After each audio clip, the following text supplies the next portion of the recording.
Okay, good morning, everybody. I echo Tony's words that conservation and development don't necessarily be in conflict. It's really how you work, try to think of a way out of one the conflict, and also how we, if things are not working, then we should try another way. So we take an example, real life example in Hong Kong. Something which I've been working on for a couple of years, how we can have development there without impacting on the natural environment there. So both seems to be conflicting, but as a matter of fact, if we first of all know what we are dealing with, just like your competitions, if you know the site, then you will be able to figure out the solutions that will suit that particular site. So what I'm going to tell you now is really applicable to this particular site, but some of the ideas you can consider for your competition. So basically what I said is, before you start, we have to know what we are dealing with. That's why you have to do a sort of a full comprehensive assessments of all the conditions, of the criteria and within this particular site. So first of all, we collect information. We learn the ABCs before we do the compositions. And then from the ABCs, then you can come up with, then you see a picture of what you're facing with. If you look at this, the diagrams, those one in dark green are actually those areas which used to be farmland, but now become a secondary woodland. So very rich in biodiversity, a lot of precious or relatively precious foreign fauna species are found within the dark green areas. And then the light green area is really the grasslands with stones on the slopes, etc., which is, of course, there are still ecosystems there, but compared with those dark green areas, they are much less in terms of biodiversity and also in terms of the foreign very precious foreign fauna species you find there. For example, the Lamma tree fox, you won't find it in the grassland, you have to find it near a stream. So once you get the pictures of what you're facing with, then you come up with a conclusion. There are two ways to do developments there. One is on your left. It's a conventional approach where you build on the farmlands, you cut down the trees, you fill the streams, and then you build a building, and then you do compensation, try to mitigate or try to remedy the damages you have done to the particular site. Of course, that is what we used to do in Hong Kong. That's why we are facing a lot of problems with this approach. But if we are to innovatively, of course, is something that nobody have done, or very few people have done, or only a few people have think of. But in terms, you have to visualize or in terms to assess in the long term whether this is going to be a solution. We believe this is a long term is a solution, which is very simple. If you have a high ecological eco-sensitive area, you avoid it.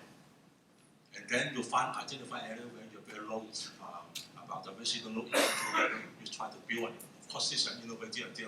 We need to change a lot of the rules, but let's forget the rule first. Let's try to explain to you what this particular approach will lead to, how we can overcome the conflict between the development and conservation. This is an aerial map where you give you some better ideas. The light green area is the agricultural land turned secondary woodlands. So the idea is that once we done a survey, we identify this area which we want or need to preserve, we keep it out of the proposed areas. While we look at the hill slopes on the other side, those very light green areas, those really grassland and slopes, they are actually suitable for development. If we can develop these areas, then we can keep all the secondary woodlands, streams, even the villages intact.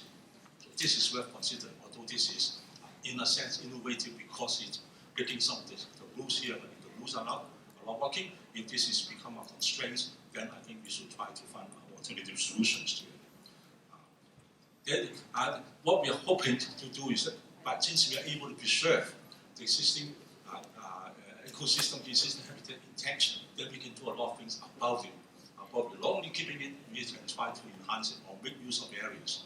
For example, there's a big patches of agriculture which have been abandoned for nearly 100 years, believe it or not.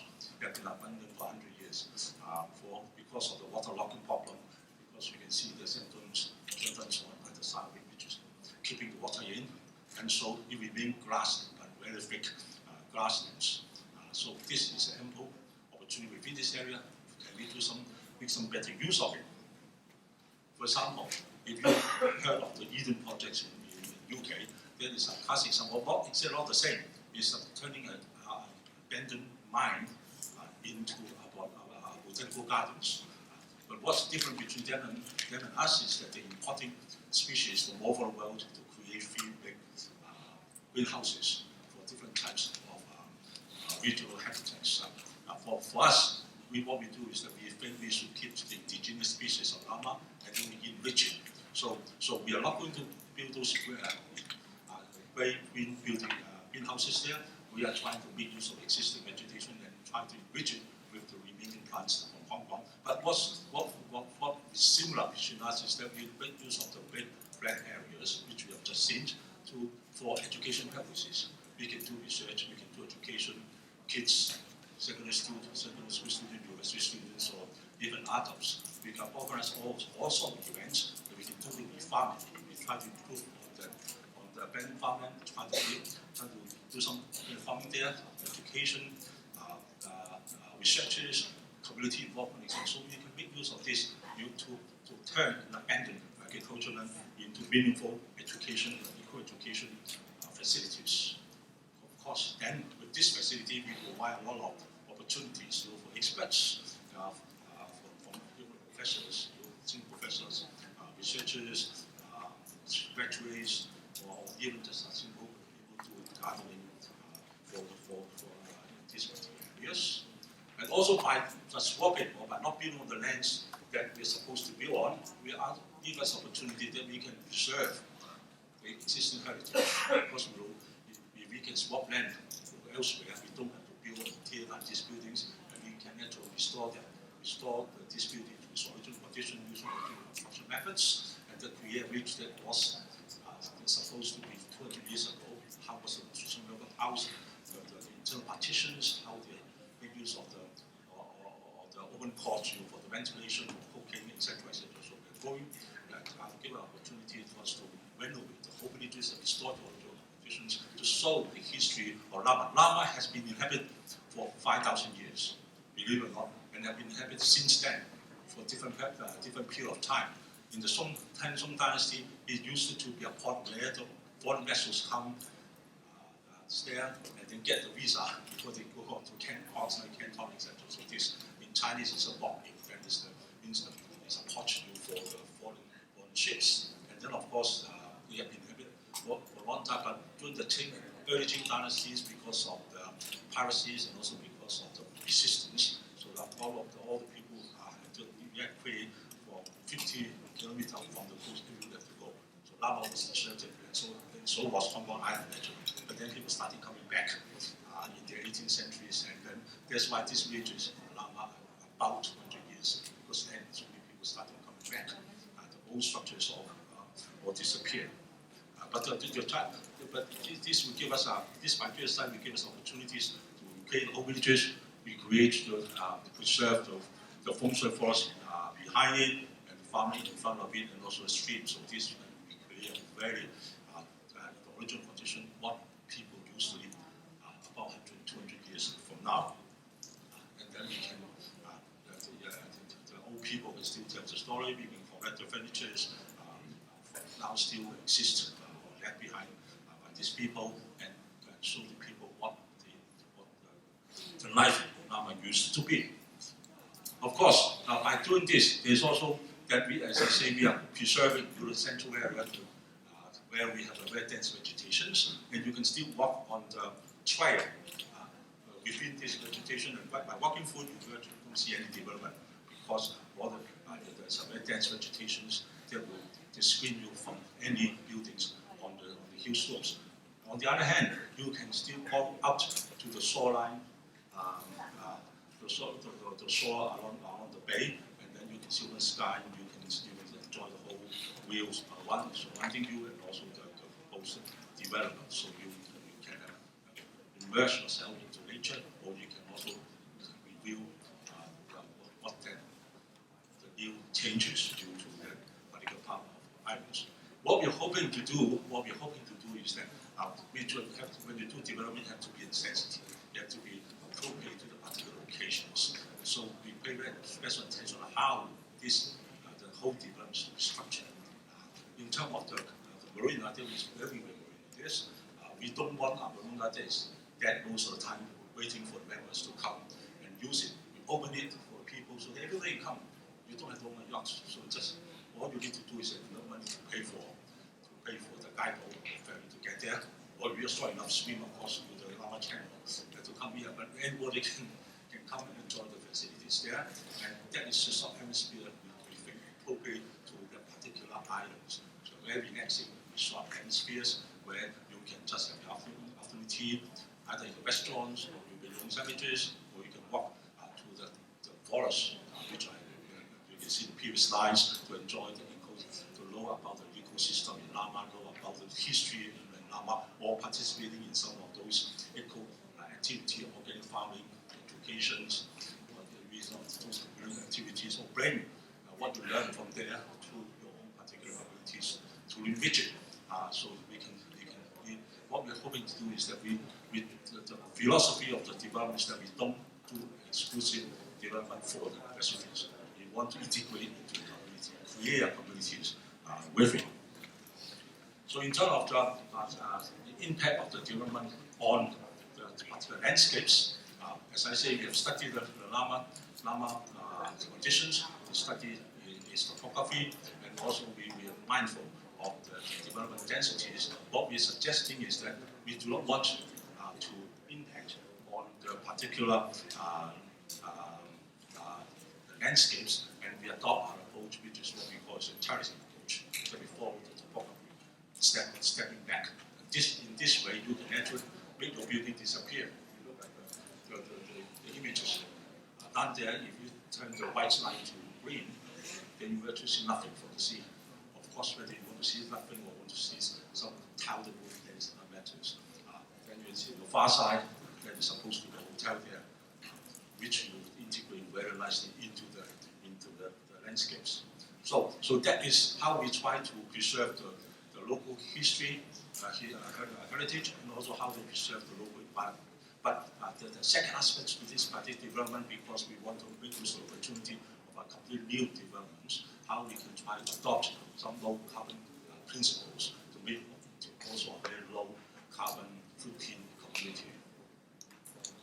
As I said, one advantages of doing the terrace building is that it's stepping back, so we can create yield which will help you to shade the sunshine, and the yield projection itself can also be made use of to install solar panels or even solar heat panels there to create more water, create some electricity for developments. We can introduce the optic lighting to the interior building. But one interesting aspect is what is number 3. Number 3 is because stepping back, cutting into hill slopes, we can actually make use of the thermal energy or the mass of the hillside behind us, because the temperature is relatively constant. If you look at the graph, you can see the temperature difference during winter and during summer times. Then we actually have some few degree differential where we can preheat or pre-cool your air, which I think some of you have mentioned the ideas before you heat it or cool it before your own building. So one way to reduce the electricity consumptions. Of course, as I said, the use can enable us to put panels there. We also have a big water there, which is in order to protect the marina and the yachts behind it. That is an ideal location for us to install some solar panels there. So an estimation by our consultant is that if you line only the inner part of this, the breakwaters, we can generate about 12% of the water or the power consumption for the whole site. Or if you put in a solar hot water panels on the eaves of the building, you can actually generate enough for each building for the residential portion. So we are using this to reduce energy consumptions, making use of wind. Of course, in the many ways you can have those wind turbine, horizontal axis, vertical axis, but we have to consider the visual aspect of it. There are different types, different sizes. Of course, the different efficiency in terms of power generated. An estimation that we only have some wind turbine along the big water, then you can about 4 to 5% of the energy. Of course, there are other areas where you can also install panels or mini turbine. For example, Baroque, you can use it. It's now commonplace now. We use the combined wind solar panels to power the street light in there. So there's something we're looking to try to reduce the energy consumptions. One particular aspect also procure these sites that we have a big water, and we are facing with some considerable waves during some of the barriers. So how can we make use of even the wave energies for this particular site? There are several ways to do it. For the big waters, we're trying to dissipate the waves that come into your big water because we don't want them to reflect back and causing you the rough seas. So we will try to break the waves. And one very common use technique is what we call wave dissipation chamber, which is also advising for the core principle where you can generate some powers. Or you can use the tidal difference to capture the energy. Of course, the tidal different numbers not that range is only every 1.5 meters, but still you can do something to at least show the principle of using tidal level difference to generate some powers, or even more innovatively, you can say instead of resisting the waves or the water stream, you can try to let some of them go through and absorb the energy instead of resisting it. Absorb energy, of course, we turn into electricity. How much we can generate really depends on the design. One very aggressive approach by one of the local scientists is that you can generate all the electricity, but of course you have to compromise with the engineering systems. So a more conservative approach is taken by some consultant, maybe with a number of turbines, you can generate some 13 or 15 or 40%. So this is something that is worth looking at because we're building this for potential renewable. But why don't you make use of? Actually, the idea of using the big water to generate some power and now been an emerging new trend all over the world. Because if you have so much money in building big water, why don't you try to make use of it? Although the science is not good for official or power plants, but since the structure is there, then why don't we do it in a more local scale rather than as a power plant? Because then it's immediately consumed by the consumer next to it instead of converting like this. Also, some of my ideas. So why don't we don't waste sorting, waste recycling? There's some certain waste that cannot be recycled or cannot be composed.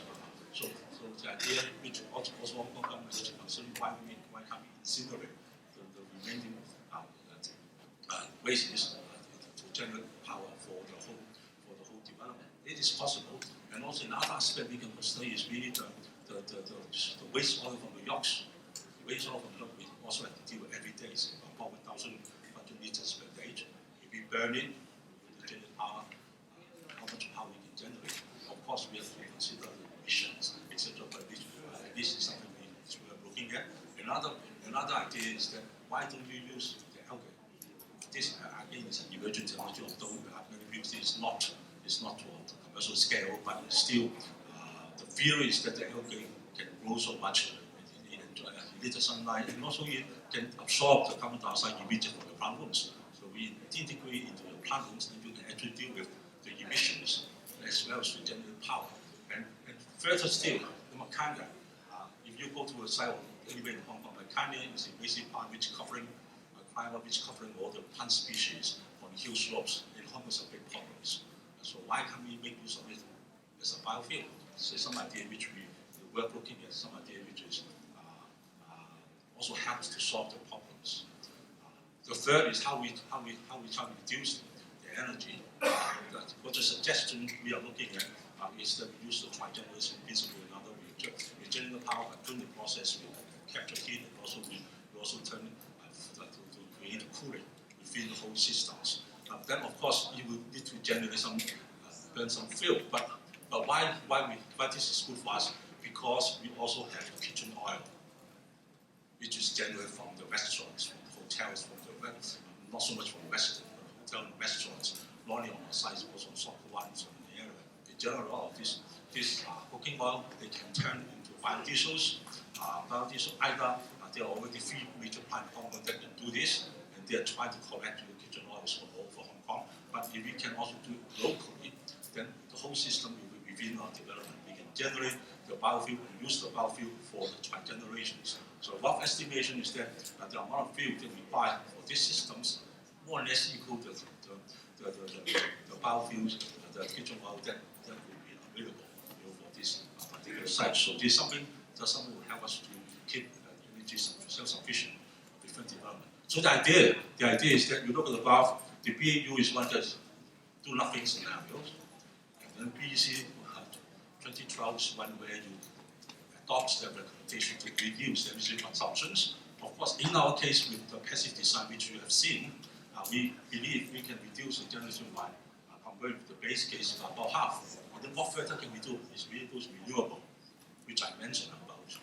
There's certain basic amount of quantity that is already improved, but what more can we do from the biofuel, from the waste to energy, from the wave energy? So there's something we look to try to reduce our energy consumption as close to zero as possible. Of course, the water will capture the wastewater, so go for reuse. We'll treat the water, and the water will be we do three-stage treatment. The waste will be the treated water we use for toilet flushing, for irrigations, and usement for yachts washing. So we are trying to reduce the consumptions in the fresh water within the development. That is perfectly possible for this particular site if we integrate early in the development. In terms of waste, we're trying to keep the waste within systems. We collect the waste, and then we three main major use of it. To composting, we have a lot of kitchen waste from the restaurant, from the hotel, even from the residents, where we can compose on site and use it for fertilizers, either for the organic farming within our site, or also for to give it to villages, next coastal developments. We will recycle as much as we can the water, the bottle, the metals, etc. Recycle as much as we can. But what we cannot deal with, which is about we estimate about 4,000 kg per day, is that we look into incinerations, try to turn it into energy. Of course, we have to look at different systems, and we look at the emissions. But it's quite possible if you have the ideas, or you plan for all this specifically well in advance, then you make an announcement and the use energy that will become commercially available by that time, or if the commercial the technology is not yet available commercially, you can still use on a pilot project, try to help people to perfectly at least introduce the ideas to your visitors. So eventually we'll create some ideas. This is from another project, of course, but we'll see how all the different elements are recycled or reused within our projects. And we believe we can do quite a lot of it. So to summarize, these are a lot of the things that we can consider for development. But I must remind you, of course, that anything you do, you cannot just copy from one point to another. It has to be appropriate to this particular site. There's no point that you try to introduce something from outside and use in your project because it's totally meaningless. So I don't encourage you to copy everything from what I said once to your competition. It has to be appropriate to that particular site. For example, you can't have wave energy generally there, but you can make use of some water floating energy. This is quite interesting. If it's on hill slopes, you collect the rainwater. The rainwater flow, of course, is really token, symbolic, but it's still interesting to see how you can generate power from flowing water. You don't have the rainwater flowing down the hillside, flowing down your drain pipe. How can you capture some energies there? The other thing, before I go and leave you with another thing, which is potentially another competitions, which will wait after this one. So if you don't get the prize, don't despair because there's another one coming. For this particular project, our breakwaters, engineering design is a double breakwater, U-shape, what I've seen. A U-shaped breakwater, which is about 1.2 kilometers long, 35 meters wide, the water body, and about average, about 10 meters deep, because it's sloping, the sea is sloping. What can you make use of this, the water, or the breakwater, to create other research or recreational or whatnot? Any ideas how to make use of it? Very simple. You can do diving. There will be very rich marine ecology. There are coral fish, etc. It's the simplest thing. You can do it or water games on top of what else can you think of? Innovative ideas. that is something you watch out for this. After you finish your competitions, you're not able to get into the first semi-final, check into this one. That will be coming soon. What my suggestion is that yes, you have to be practical, but sometimes you have to give free rein to your ideas. Because what you consider is impossible today can become possible after several years, or maybe inspire other inventions, etc. So at your stage, the first important thing is that you learn your ABC, and then you try to compose your essay or your poem or whatever. But then you use your imagination. That is the challenge you have. Yes, and also Kenneth. That is, I'm sorry, taking longer than is needed. Thank you very much.